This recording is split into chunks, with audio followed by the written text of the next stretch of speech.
서울 강남 한복판에 위치한 12층 규모의 거대한 백화점은 아침부터 반짝이는 조명과 향수 냄새, 그리고 사람들의 소음으로 가득 차 있었다. 그 화려함 속에 하나의 그림자가 조심스레 문을 통과했다. 허름한 회색 점퍼에 낡은 모자를 눌러 쓴 노인이었고, 손에는 해지고 올이 풀린 장바구니를 들고 있었다. 사람들은 지나가며 힐끔힐끔 바라보았지만 누구도 신경을 쓰지 않았으며 오히려 살짝 피하는 사람도 있었다. 그러나 바로 그 순간 안내 데스크에서 단정한 유니폼을 입은 여직원 서윤이 스텝 달려와 노인에게 다가가며 말했다. 어르신 무엇을 도와드릴까요? 불편하신 건 없으세요? 그녀의 목소리는 진심과 따뜻함이 담겨 있었고 눈빛은 상대의 초라함을 전혀 문제 삼지 않았다 하지만 사실 이 노인은 평범한 노인이 아니었으며 바로 이 백화점을 소유한 한서그룹의 총수 윤강호 회장이었고 그는 며느리가 될지도 모른다는 여직원 서윤을 직접 확인하기 위해 변장을 한 채 이곳에 온 것이었다. 그는 일부러 손을 덜덜 떨며 말했다.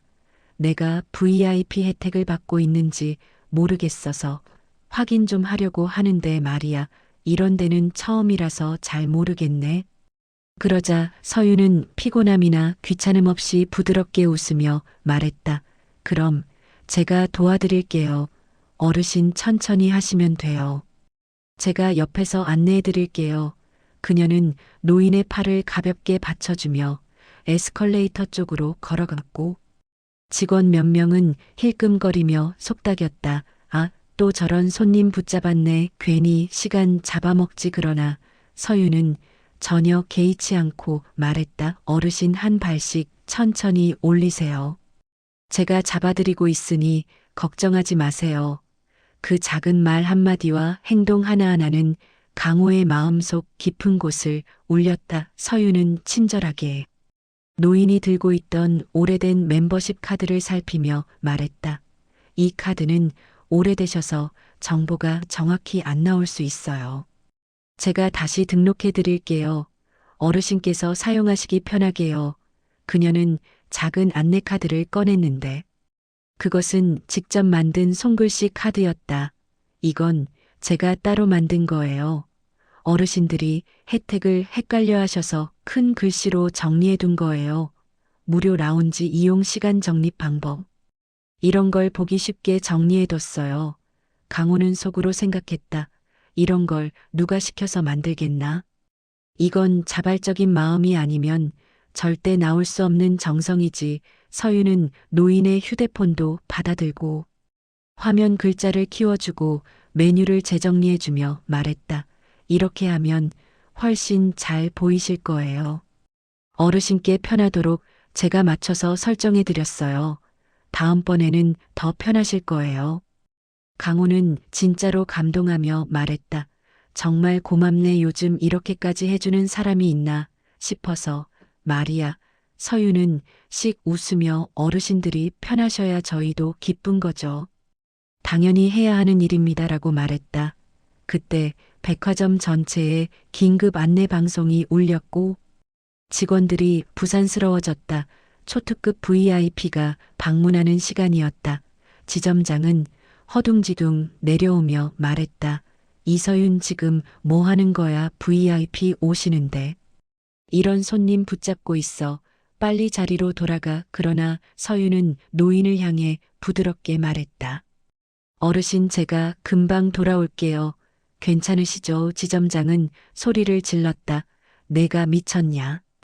VIP를 놔두고 이런 분을 먼저 보고 있어. 서윤은 흔들리지 않는 목소리로 단호하게 말했다. 먼저 오신 고객님을 두고 갈 수 없습니다. 저는 제 원칙을 지켜야 합니다. 공기가 짠하게 울리고 모든 직원들의 시선이 서윤에게 꽂혔지만 그녀는 위축되지 않았다. 강호는 그 모습을 지켜보며 마음속에서 뭔가 강하게 꿈틀거렸다. 도연이가 말했던 게 바로 이런 진심이었구나. 강호는 이후에도 며칠 동안 여러 모습으로 서윤을 시험했다. 길을 잃은 노인처럼, 불평하는 손님처럼, 계산 실수를 일부러 만드는 고객처럼. 하지만 어떤 상황에서도 서윤은 한결같이 친절했고 흔들리지 않았으며, 심지어 폭언을 듣는 상황에서도 침착하게 매뉴얼대로 대응하고 고객을 먼저 보호했다. 어느 날은 갑자기 쓰러진 노인이 생겼고 사람들은 놀라 뒷걸음질 쳤지만 서윤은 제일 먼저 뛰어가 노인의 머리를 받쳐주고 주변 사람들에게 119 호출을 지시했으며, 물과 담요를 요청하며 괜찮으세요? 조금만 참으세요.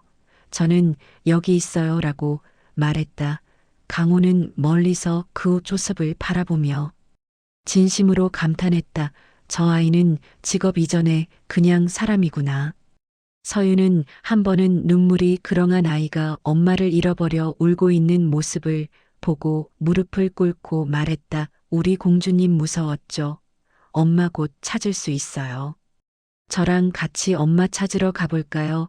그녀는 아이의 손을 잡고 분실센터까지 직접 데려가고 방송을 요청하고 아이를 달래며 시간을 보냈고, 결국 엄마가 나타나 아이를 안자 그녀는 조용히 미소를 지었다.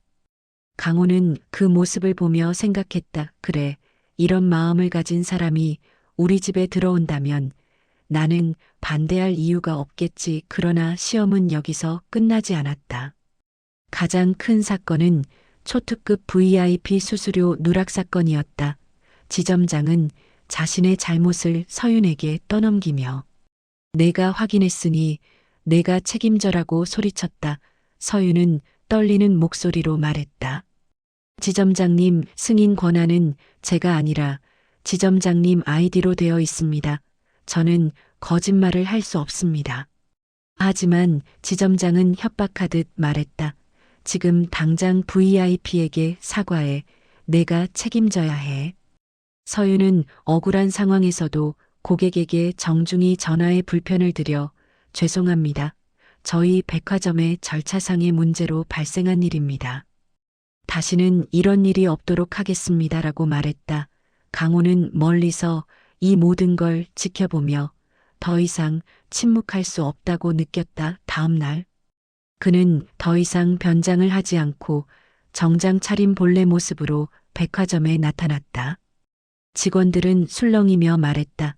저분 윤강호 회장 일의 지점장은 식은땀을 흘리며 달려와 회장님, 어쩐 일로라고 말했지만 강호는 냉정하게 말했다. 어제 일 때문입니다. 회의실로 가시죠. 회의실에서 강호는 시스템 로그를 내밀며 말했다. 수수료 누락 최종 승인 당신이 했더군요. 그런데도 직원에게 떠넘겼습니까? 지점장은 말을 잇지 못하고 입술만 떨었다. 강호는 무거운 목소리로 말했다. 나는 이 백화점에서 투자금을 모두 뺄 수 있습니다. 하지만 한 명의 직원 때문에 남아있는 것입니다. 그 직원은 당신이 아니라 이서윤 대리입니다. 결국 지점장은 로비에서 모든 직원이 보는 앞에서 서윤에게 고개 숙여 사과했으며, 서윤은 당황하며 울먹였다. 강호는 그 모습을 멀리서 지켜보며 중얼거렸다. 그래, 이 여자가 우리 집안에 들어오면 되겠구나. 며칠 뒤 상견례 날 서윤은 문을 열고 들어섰다가 굳어버렸다. 상견례 자리에는 그동안 자신을 도와달라며 찾아왔던 허름한 노인이 아닌 백화점 회장 윤강호가 앉아 있었기 때문이었다. 서윤은 입술을 떨며 말했다. 어르신. 아니 회장님. 어떻게? 강호는 부드러운 미소를 지으며 놀랐죠. 미안합니다. 이런 모습으로 먼저 만나게 해서. 그러나 나는 자네의 진심을 보고 싶었고 3번의 시험 동안 단 한 번도 변하지 않았습니다. 그래서 말하고 싶습니다. 내가 자네를 오해한 것, 출신으로 판단한 것 모두 사과하고 싶습니다. 용서해 주겠나? 그녀의 눈에는 눈물이 고였고 도연은 그녀의 손을 잡았다. 강호는 조용히 말했다. 부탁하네. 우리 도연이를 잘 부탁하네. 우리 집 며느리가 되어주겠나? 서윤은 눈물을 흘리며 떨리는 목소리로 아버님, 저 같은 사람을 받아주셔서 감사합니다. 최선을 다하겠습니다라고 말했다. 강호는 그녀를 조용히 안아주었다. 그것은 서윤이 태어나 처음 느껴본 아버지의 품이었다. 그리고 강호는 도연의 어깨에 손을 얹으며 말했다. 나는 이제야 깨닫네. 진짜 가문은 피가 아니라 마음으로 만들어지는 거라는 것을 자네 둘이 보여줬네. 서윤은 강호의 품에 안겨 한참 동안 말을 잇지 못했고 가슴속에 묵혀있던 감정들이 뒤섞이며 차오르는 것을 느꼈다. 어릴 때 부모가 없었던 그녀는 누군가에게 이렇게 따뜻하게 안겨본 적이 없었다. 그래서 더 벅차고 어색하고 눈물샘이 마음대로 터져나오는 느낌이었다. 강호는 그녀의 등을 부드럽게 두드리며 말했다. 그동안 많이 힘들었지. 혼자서 버티느라 고생했네. 이젠 혼자가 아니네. 그 한마디는 서윤의 굳어있던 마음을 산산이 무너뜨렸다. 도연은 서윤의 손을 꼭 잡고 말했다. 괜찮아. 유나 이제 아버지도 너를 인정하셨어. 우리 함께 갈 거야. 그러자 서윤은 떨리는 목소리로 말했다. 저는 부족한 게 많은 사람인데 어떻게 이런 자리에 서게 된 건지 아직도 꿈 같아요. 강호는 고개를 저었다.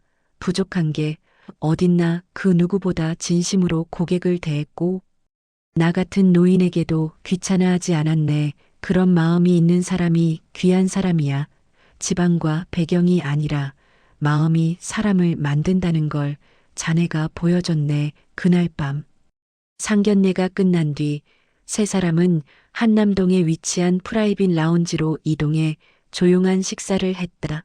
식탁에는 고급 식기와 음식이 놓여 있었고 직원들은 모두 허리를 굽혀 예의를 갖췄지만 서윤은 여전히 긴장한 채 물컵을 조심스레 들었다. 강호는 웃으며 말했다. 편하게 먹게. 이런 곳이 익숙하지 않을 수 있지만 천천히 즐기면 돼. 자네는 손님을 편하게 만들어주는 사람이면서 정작 자신은 긴장을 많이 하는군. 서윤은 살짝 부끄러워하며 웃었고 도연도 같이 웃음을 터뜨렸다. 그렇게 식사는 따뜻하게 이어졌고 서윤은 도연의 가족과 처음으로 온전하게 하나의 자리에 앉아 있었다. 식사 후 강호는 도연을 불러 말했다. 너는 참 운이 좋다. 이런 여자를 만난 걸 보니 내가 평소에 어떤 사람인지도 알겠구나. 이제부터라도 가문을 이유로 너를 속박하려 하지 않겠다. 내가 원하는 삶을 살거라. 유나와 함께 도연은 아버지의 말에 감동해 눈을 반짝이며 대답했다. 아버지 감사합니다. 정말 감사합니다. 그날 이후 강호는 서윤에게 정식으로 회사 측 멘토를 붙여주고 주거 지원도 논의하며 그녀가 안정적으로 도연과 미래를 준비할 수 있도록 도왔다 하지만 서윤은 말했다.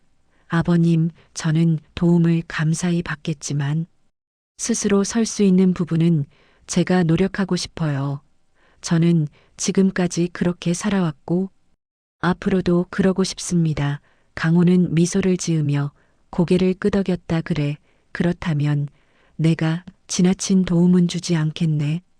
자네가 원하는 만큼만 말해주게. 서윤의 진심은 그렇게 또 한 번 강호의 마음을 울렸다. 시간이 지나며 서윤과 도연은 결혼 준비를 시작했고 그 과정에서 수많은 일들이 터져나왔다. 도연의 친척 중 일부는 서윤의 출신을 보고 반대하며 수군거렸다. 고아원 출신이라니 재벌가 며느리라는 위치가 어울리지 않는다. 도연이가 너무 착해서 이상한 여자에게 홀린 거 아니야. 그러나 강호는 단호하게 말했다. 그런 말 다시는 꺼내지 마라. 나는 그 아이의 진심을 봤다. 인생은 출신이 아닌 선택으로 만들어지는 것이다. 그리고 결혼준비팀에게도 말했다. 신부의 배경을 함부로 언급하는 사람은 누구든 내 앞에서 일할 수 없다. 나는 절대 그런 차별을 용납하지 않는다.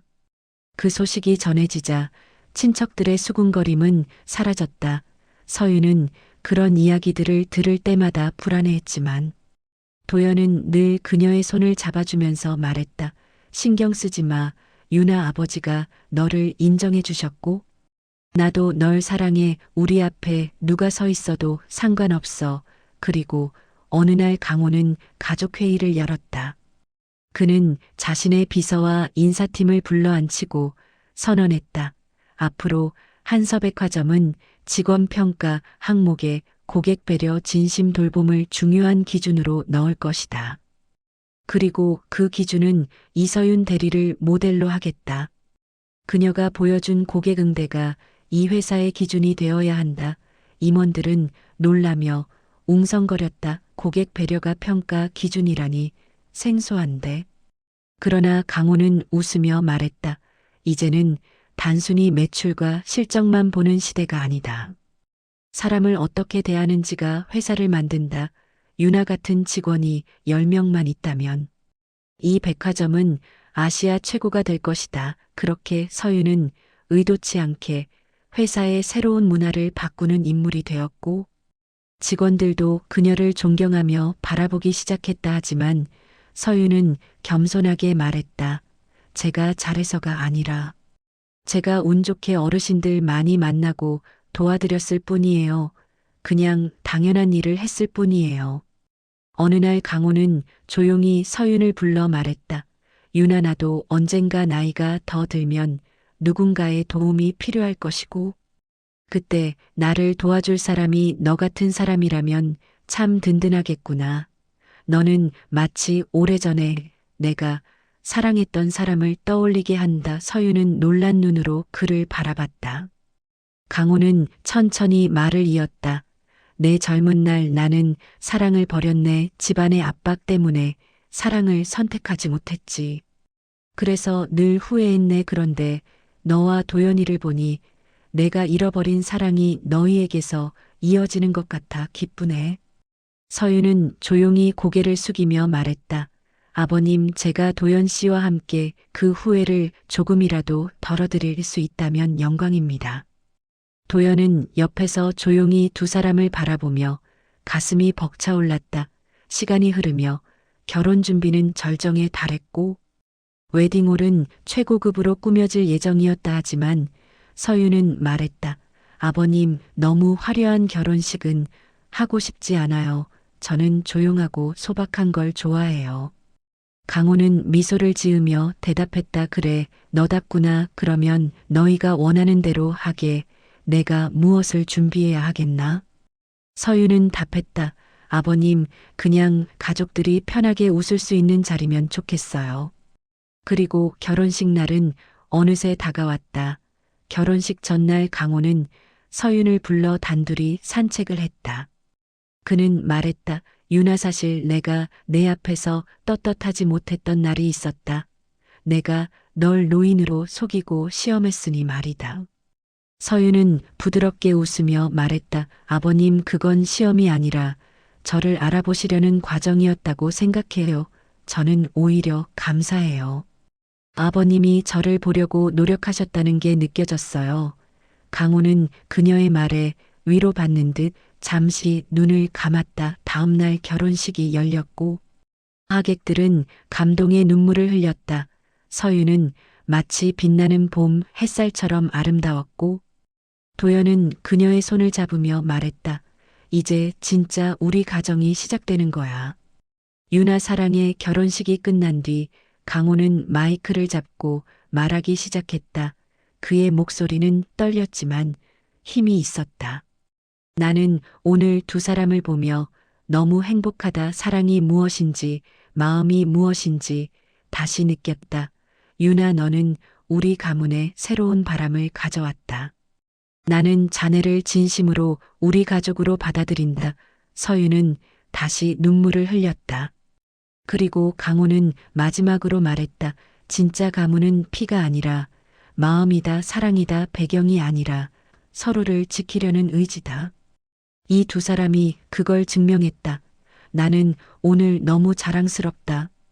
결혼식이 끝난 뒤 서윤과 도연은 가족들과 함께 조용한 연회를 가졌고 모두가 따뜻한 미소로 두 사람을 축복하고 있었다.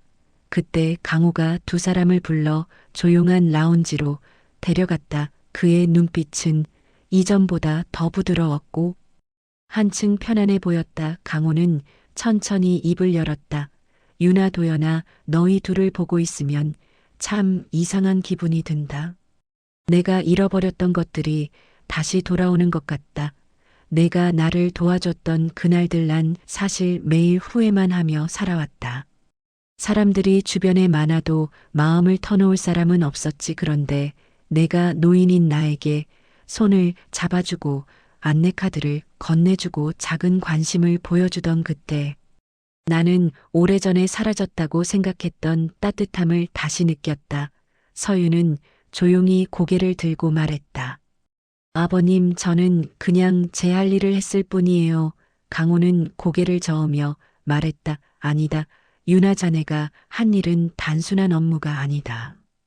자네는 사람을 본다. 나는 평생 숫자로만 사람을 판단했는데 자네는 마음으로 사람을 대했다. 그 덕분에 내 마음도 바뀌었고 우리 가문도 바뀌었다. 도연은 그런 아버지를 처음 보는 듯 눈을 크게 뜨고 있었다.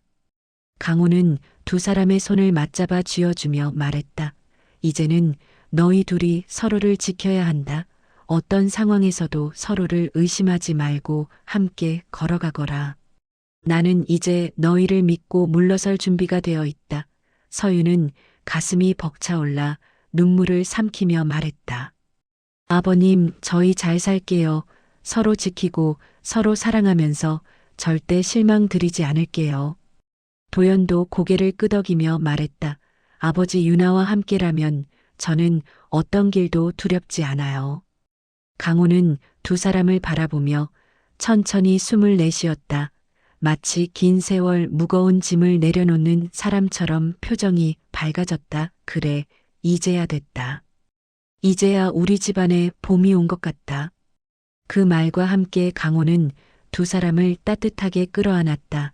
창밖으로는 부드러운 저녁빛이 백화점 유리창에 비치고 있었고 사람들의 환한 웃음소리와 함께 그들의 새로운 가족의 계절이 조용히 시작되고 있었다.